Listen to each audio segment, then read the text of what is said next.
ನಮಸ್ಕಾರ. ಸನಾತನ ಮಾರ್ಗ ವಾಸ್ತು ವಿಚಾರಗಳಿಗೆ ಸುಸ್ವಾಗತ.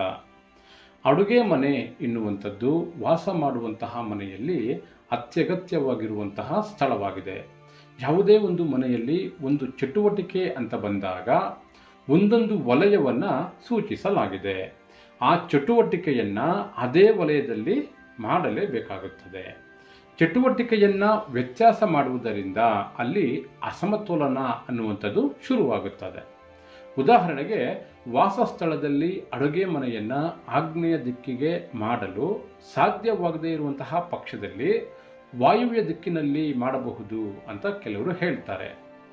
ಅಡುಗೆ ಮನೆಗೆ ಎರಡನೇ ಆಪ್ಷನ್ ವಾಯುವ್ಯ ದಿಕ್ಕು ಅಂತ ಕೆಲವರು ಹೇಳ್ತಾರೆ. ಇದು 100% ಕೆಟ್ಟ ಫಲಿತಾಂಶವನ್ನು ನೀಡುತ್ತದೆ. ಅಗ್ನಿಶಕ್ತಿಯ ಅಸಮತೋಲನಕ್ಕೆ ಇದು ಕಾರಣವಾಗುತ್ತದೆ. ಇದು ಸಂಪೂರ್ಣವಾಗಿ ಅಗ್ನಿಶಕ್ತಿಯನ್ನು ಹೀರಿಕೊಳ್ಳುತ್ತದೆ. ಇದರಿಂದ ಅಲ್ಲಿ ವಾಸಿಸುವವರಿಗೆ ಖಚಿತವಾಗಿ ಪ್ರಕೃತಿ ಶಕ್ತಿಗಳ ವ್ಯತ್ಯಾಸವಾಗಿ ಅಗ್ನಿಗೆ ಸಂಬಂಧಪಟ್ಟಂತಹ ಸಮಸ್ಯೆಗಳಿಂದ ಬಳಲುವುದು ಖಚಿತವಾಗುತ್ತದೆ. ದಯವಿಟ್ಟು ಯಾರು ಈ ರೀತಿ ಮಾಡಿಕೊಳ್ಬೇಡಿ. ಆಗ್ನೇಯ ಅಂದರೆ ಏನು? ಅದು ಅಗ್ನಿಯನ್ನು ಸೂಚಿಸುವಂತಹ ವಲಯ. ಆ ವಲಯದಲ್ಲಿ ಆಹಾರವನ್ನು ತಯಾರಿಸಲು ಅಗತ್ಯವಾಗಿ ಬೇಕಾಗಿರುವಂತಹ ಅಗ್ನಿ ಚಟುವಟಿಕೆಯನ್ನು ಅಲ್ಲಿಯೇ ಮಾಡಬೇಕು.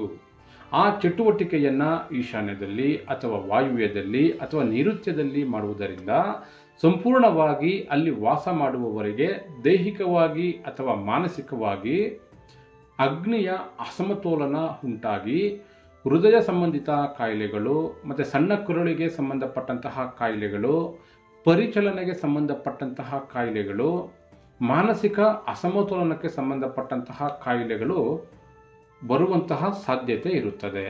ಈ ಶಕ್ತಿಯ ವ್ಯತ್ಯಾಸವು ಒಮ್ಮೆಲೆ ಪರಿಣಾಮವನ್ನು ಬೀರುವುದಿಲ್ಲ. ಈ ಶಕ್ತಿಯ ವ್ಯತ್ಯಾಸಕ್ಕೆ ಕೆಲವು ವರ್ಷಗಳು ಸಮಯವನ್ನು ತೆಗೆದುಕೊಳ್ಳುತ್ತದೆ. ಒಮ್ಮೆ ಈ ಶಕ್ತಿಗಳ ವ್ಯತ್ಯಾಸವಾದರೆ ವಾಸಿಯಾಗಲು ವರ್ಷಗಳನ್ನೇ ತೆಗೆದುಕೊಂಡು ಬಿಡುತ್ತದೆ. ಒಂದು ರೀತಿ ಸ್ಲೋ ಪಾಯ್ಸನ್ ರೀತಿ ಇದು ವರ್ತಿಸುತ್ತದೆ. ಪ್ರಕೃತಿಯಲ್ಲಿನ ಶಕ್ತಿಗಳನ್ನು ದಿಕ್ಕುಗಳಿಗೆ ಅನುಸಾರವಾಗಿ ಬರುವಂತೆ ಮನೆಯನ್ನು ನಿರ್ಮಿಸಿ ಆ ಶಕ್ತಿಗಳನ್ನು ಸಮತೋಲನವಾಗಿ ಇಟ್ಟುಕೊಳ್ಳುವುದರಿಂದ ಅಲ್ಲಿ ವಾಸಿಸುವವರಿಗೆ ದೈಹಿಕವಾಗಿ ಮತ್ತು ಮಾನಸಿಕವಾಗಿ ಶಕ್ತಿಗಳ ಸಮತೋಲನ ಅನ್ನುವಂಥದ್ದು ಉಂಟಾಗುತ್ತದೆ. ಇದು ಉತ್ತಮವಾದ ದೈಹಿಕ ಮತ್ತು ಮಾನಸಿಕ ಆರೋಗ್ಯಕ್ಕೆ ಸಹಾಯಕವಾಗಿರುತ್ತದೆ. ವಾಸ್ತು ಎನ್ನುವಂಥದ್ದು ಪರಿಹಾರವಲ್ಲ. ಇದು ನೈಸರ್ಗಿಕ ಶಕ್ತಿಗಳ ಸಮತೋಲನವನ್ನು ಉಂಟು ಮಾಡುವಂತಹ ವಿಜ್ಞಾನವಾಗಿದೆ. ಮನೆಯಲ್ಲಿ ಅಡುಗೆ ಕೋಣೆ ಎಂದರೆ ಆಹಾರವನ್ನು ತಯಾರಿಸುವಂತಹ ಕಾರ್ಯವನ್ನು ಆಗ್ನೇಯದಲ್ಲೇ ನಿರ್ಮಿಸಬೇಕು. ಬೇರೆ ದಿಕ್ಕಿಗೆ ಅವಕಾಶ ಅನ್ನುವಂಥದ್ದೇ ಇಲ್ಲ. ಈಶಾನ್ಯದಲ್ಲಿ ನೀರಿನ ಸಂಪ್ ಅಥವಾ ನೀರಿನ ಶೇಖರಣೆ, ನೀರನ್ನು ಸಂಗ್ರಹಿಸಲು ಈಶಾನ್ಯ ಬಿಟ್ಟರೆ ಬೇರೆ ಯಾವುದೇ ವಲಯವನ್ನು ಆಯ್ಕೆ ಮಾಡಲು ಸಾಧ್ಯವೇ ಇಲ್ಲ. ಬೇರೆಯದನ್ನು ನೀವು ಆಯ್ಕೆ ಮಾಡ್ತೀರಾ ಅಂತಂದರೆ ಅಲ್ಲಿ ನಿಮಗೆ ಶಕ್ತಿಯ ವ್ಯತ್ಯಾಸ ಅನ್ನುವಂಥದ್ದು ಖಚಿತವಾಗಿ ಆಗುತ್ತದೆ. ಈಶಾನ್ಯದಲ್ಲಿ ಮಾಡೋ ಬದಲು ದಕ್ಷಿಣದಲ್ಲಿ ಮಾಡ್ತೀವಿ ಅಂತಂದರೆ ಏನೂ ಸಮಸ್ಯೆ ಆಗಲ್ಲ. ಸಿಂಪಲ್ ಆಗಿ ನಿಮ್ಮಲ್ಲಿ ಶಕ್ತಿಯ ವ್ಯತ್ಯಾಸ ಅನ್ನುವಂಥದ್ದು ಶುರುವಾಗುತ್ತದೆ. ಅದೇ ರೀತಿ ಅಡುಗೆ ಕೋಣೆಯು ಆಗ್ನೇಯದಲ್ಲೇ ಮಾಡಬೇಕು. ಯಾವುದೇ ಕಾರಣಕ್ಕೂ ವಾಯುವ್ಯದಲ್ಲಿ ಮಾಡಲು ಅವಕಾಶವಿಲ್ಲ. ಇದು ಸಂಪೂರ್ಣವಾಗಿ ಪ್ರಕೃತಿ ಶಕ್ತಿಗಳ ಅಸಮತೋಲನಕ್ಕೆ 100% ಕಾರಣವಾಗಿ ಬಿಡುತ್ತದೆ. ಈ ಅಡುಗೆ ಕೋಣೆಯನ್ನು ಬೇರೆ ಯಾವುದೇ ದಿಕ್ಕುಗಳಿಗೆ ವರ್ಗಾವಣೆ ಮಾಡುವಂತಿಲ್ಲ. ವಾಯುವ್ಯ ಎರಡನೇ ಆಯ್ಕೆ ಅಂತ ಕೆಲವರು ತುಂಬ ಜನ ಹೇಳ್ತಾರೆ. ಆದರೆ ಇದಕ್ಕೆ ಲಾಜಿಕಲ್ ಆಗಿರುವಂತಹ ಕಾರಣವಿಲ್ಲ. ವಾಯುವ್ಯ ಏತಕ್ಕೆ ಅಡುಗೆ ಕೋಣೆಗೆ ನಿಷಿದ್ಧ ಅನ್ನುವುದಕ್ಕೆ ಖಚಿತವಾದ ಲಾಜಿಕಲ್ ಆಗಿರುವಂತಹ ಉತ್ತರವಿದೆ.